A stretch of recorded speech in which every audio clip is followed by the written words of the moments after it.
Hello everyone, my name is Alex and this is the CS1501 Week 11 database demo. Today we'll be going over how to create a database, insert values into the database, update database values, delete delete rows from the database, um, select rows and the sum of rows of a column um, to be displayed from a database. We're going to do natural joins and then alter tables and delete tables. So we're going to start by making a table. So to do that, you'll type, and we're using SQL Fiddle to do this, you'll type create table and then give the table a name. Today we're just going to use this code that's given to us that I will link in the description of this video. But we're going to create the countries table. And then after every SQL statement, you'll want to put a semicolon because that is just the syntax for SQL.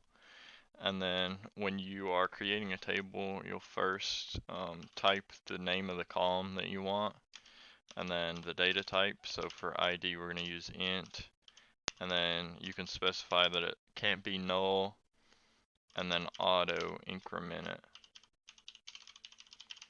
And what this does is it makes an ID column and that it is filled with ints that aren't null and that auto increment for every row.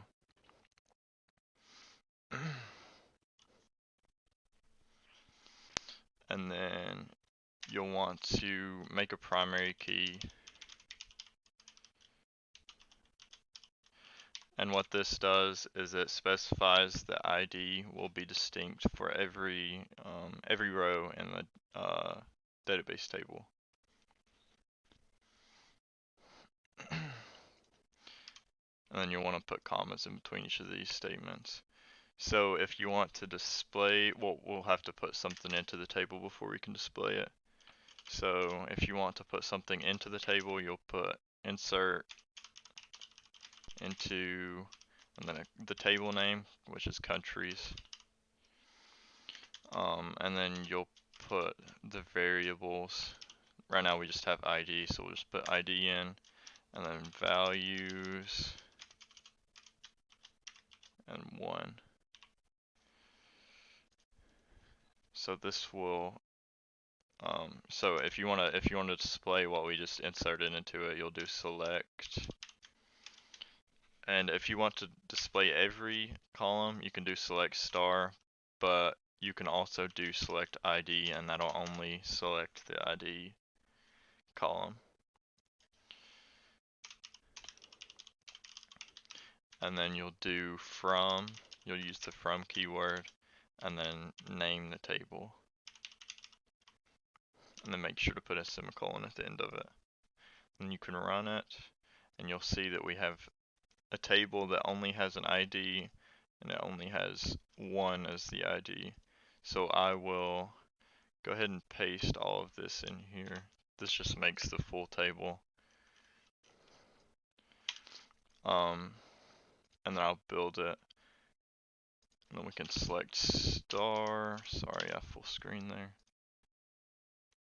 And this will give us all of the rows and columns of the table. So after that, after the ID was declared, we declared ISO, which is just basically a country code, and then declared it as a varchar, which is essentially just a string. Made it to where the maximum length of it can only be 2, so we have a column that can only have a varchar of size 2 in each of its rows. And then we declare that it can't be null. We did the same thing for ISO 3, except we made it to where it was a size of 3. And then for ISO numeric, we made an integer and made sure that it wasn't null. So these 3, all they are basically country codes. And then we made a country name that is a string of size that can be max size 64. So here we have all the names. And then we had capitals, which are the same thing as the country names. Continent codes, which are the same thing as, it's just another string that has max size 2. And then currency codes, which is a string with max size 3. And then we named the primary key ID. So for each row, the ID will have a different value. So you can have the matching values in the country codes if you wanted to, but we want to make sure the ID is always distinct. So we made it the primary key. So then after that, we just essentially inserted into the country table using the following. So you'll want to use insert into and then name the table and then name all of the variables that you want to put in. And then the values will be a comma separated list of each of the values that you want to put into the table. So if we wanted to not insert these, we could rebuild it and it would only have this row. Or we could change one of the values, so we can make this AAA because it's max size 3 and then run it. And if we wanted to make it 4, it would probably break. Yeah, it'll break. So that's because in the currency code it's supposed to be max size 3, so we can only have a max size of 3 here.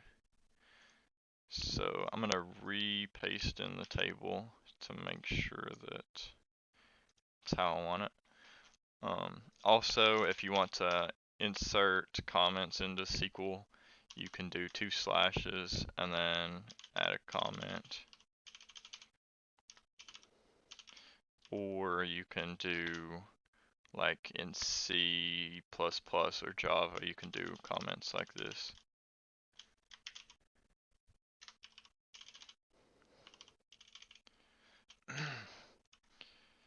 So,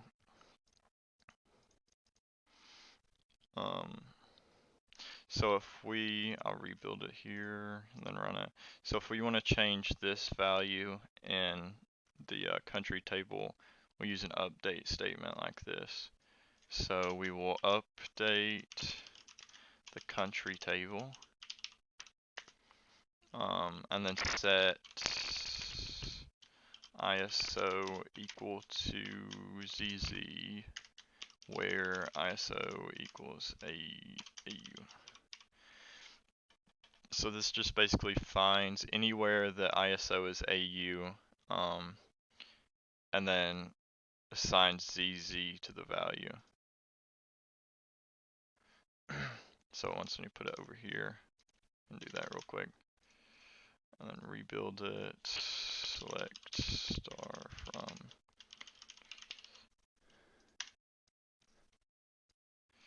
Generally, keywords in SQL you'll want to type in all caps, and then put a new line after each keyword, or before each keyword. And see, this overwrites AU with ZZ. You could also add an OR statement here, so OR ISO equals DE. So it should overwrite the first and second rows with ZZ. See, so it did here. You can also do a delete. So say I want to delete any row where I replace the ISO with ZZ. So you can do delete from countries where ISO equals ZZ. And this just basically, so when you do a where statement, that's sort of like an if statement. So you're just comparing to see if a variable or a column name, I guess, a column is equal to a certain value in the row. So this will just delete the first two rows. So see, ID 1 and 2 are deleted, but it gives us 3, 4, 5, and 6. So we can do more with selects. So we can add a where statement to a select statement, and do where ISO equals IN. So this will select everything from countries and then limit it to where the ISO column has IN in it. So we can run that and it'll only give us column 3, or row 3. So you can also select the sum from a table or from a row. So the only one that has numbers in this table is ISO numeric. So we can do select sum ISO numeric, and that'll give us the sum of every of all of these numbers in the table. And we can also put as and rename it to anything we want.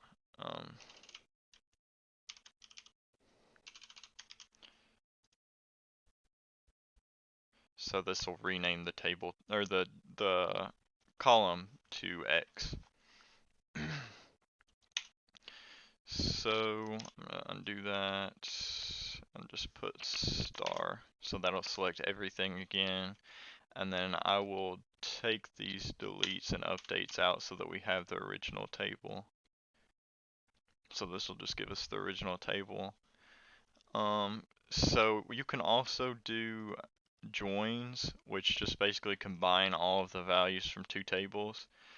So say we had a country table and a city table, and the country code, the ISO from country matched a code in the cities. So you could select star from countries, natural, join, cities, which is just another table that I'm making up because we don't have it in this example.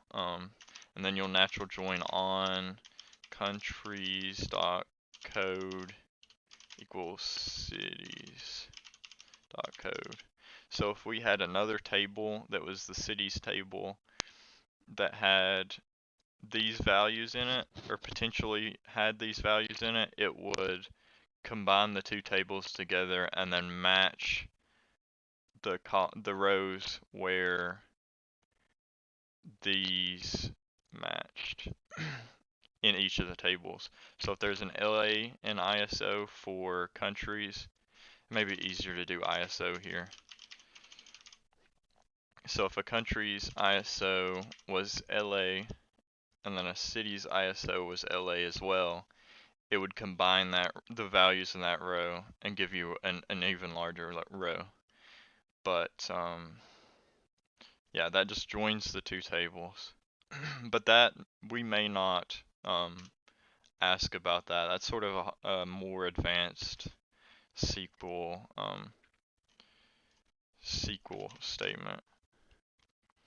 So you can also add and remove columns. So I can do alter table countries, add test call, and then make it int. I'll make it int because that's shorter. Not null, and it can't be null. And I can rebuild it, and it should have an extra column. Oh, I didn't. Select star from. You'll do a lot of this. A lot of the select star from. That just basically prints everything from the table. So see, we added test column. So if we wanted to add a value to test column in the first row here, we could do 111 and then add oh, I don't know if that'll work. Add test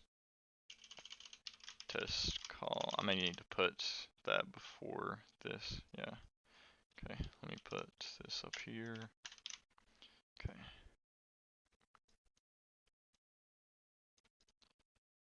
And then we'll have to fill the value of that in for each of them.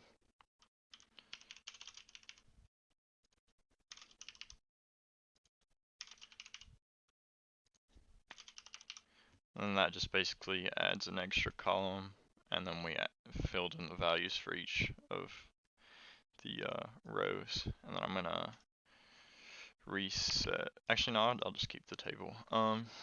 So we can also drop a column. So we just added that before, and we can alter table countries, and then drop column, and drop the test call, which is the one that we just made. So it'll basically be exactly the same as when we started. So now we can see we removed the test column. And we can also just completely delete countries. So if we wanted to completely delete countries, we could do drop table countries. But you should be careful about any delete statements. So where we delete from countries where ISO equals AU, or drop table countries, those are really dangerous. Updates can sometimes be dangerous, but you always want to be careful and before you delete something from a table. So see, it says countries doesn't exist because we deleted it. So that's everything that I could have went over in the short period of time that I have. But there, I'm gonna delete. I'll just paste this in.